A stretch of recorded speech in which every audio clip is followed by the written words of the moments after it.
Hi, I'm Maria and I love to cook. And today I'm making a really delicious, really easy, gluten-free pizza. And to get started, I'm going to make a crust using a head of cauliflower. So this is one small head of organic cauliflower. And what I want to do is get the cauliflower off of the stem, and then I'm going to put the florets in my food processor and process them until they almost look like flour, until they look like nice powdery snow. Meanwhile, I'm preheating my pizza stone to 450 degrees in my oven. And you can do this on a regular baking sheet if you don't have a pizza stone. And I'm going to get some parchment paper and place it on my butcher block once I get the cauliflower all processed. First, though, I want to get the cauliflower processed, and then I'm going to microwave it just long enough to cook it and let it cool, and then squeeze out all of the moisture. And that's the most critical step in doing this. So you just want to cut up your florets and place them into your food processor bowl. And you don't need a super large cauliflower for this. You want to end up with about 3 cups of powdery, snowy looking cauliflower. So I'm just going to get that all in my food processor, and I'm going to go ahead and process it. And obviously you want to wash that head of cauliflower before you go ahead and do this. I'm just going to pulse it until it's processed and it looks sort of like fluffy snow. And this goes really fast. If it gets stuck, you can sort of open your food processor and just move it around a bit so that you get your chunks in the bottom. Alright, so finish processing that, and then I'll show you what. So there's what the cauliflower looks like after I've pulsated it in the food processor. And now I'm going to put it into the microwave, loosely covered, for about 4 minutes.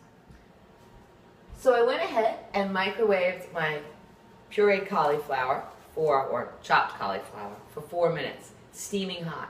And what I'm going to do is let it cool to room temperature on a tea towel. And then I'm going to squeeze out as much moisture as I possibly can. And that step is critical to getting this crust to be nice and crisp.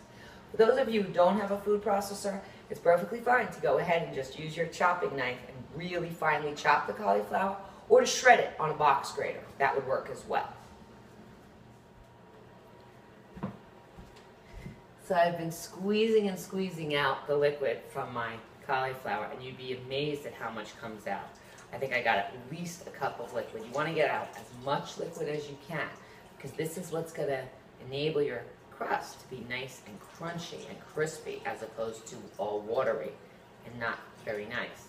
Just get all the liquid out that you can, and then I'm going to combine the cauliflower with a 1/4 cup of grated Parmesan cheese and about 1/2 cup of grated mozzarella cheese. I'm going to add some dried basil, some dried oregano, some garlic powder, and of course a little bit of salt, and then an egg, and combine that all together. So that's a lot of water. I think we're pretty much done. I'm going to take a bowl and put the cauliflower into the bowl, and I'm going to add my mozzarella cheese and my Parmesan cheese right to it.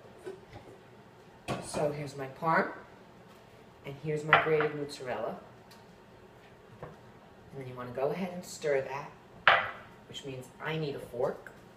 Or you can use your hands. You can use nice clean hands. That'll work too. But I'm just going to go ahead and use my fork. And then, as I said, I want to add some dried oregano.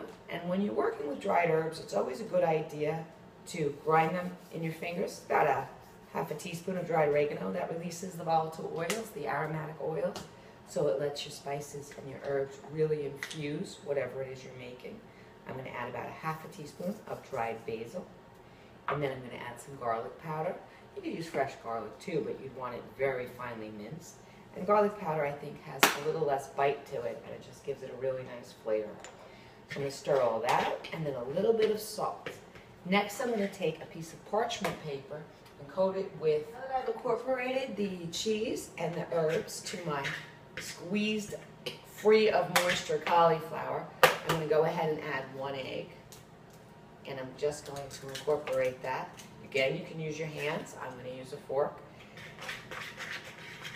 And then I'm going to shape this, pat it into a thin disc on my parchment paper, which I sprayed with just a little bit of cooking oil. You could also use just a thin brush a thin brushed layer of canola oil if you wanted to. So now I have my dough, if you will, my gluten-free dough, and I'm just going to dump it out right onto my parchment paper and shape it into my crust. So I'm just going to do this with my clean hands, pat it into a nice circular crust. You don't want to make this overly thick, but you also don't want to get so thin that it's going to burn when you put it in the oven.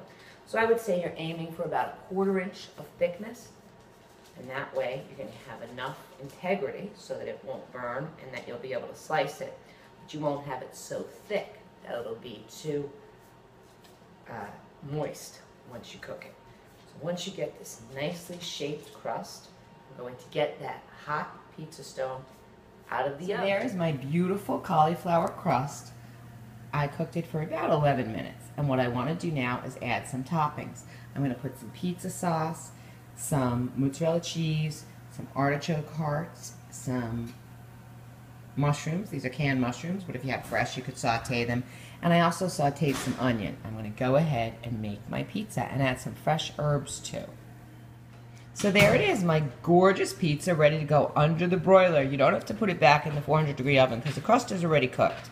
I added some sauteed onions, some artichoke hearts, some mushrooms, mozzarella cheese, of course, my pizza sauce, and then some fresh oregano and fresh parsley. This is going to be so delicious. I'm going to put it under the broiler briefly. You want to watch it because you don't want to burn it, just into the cheese melts.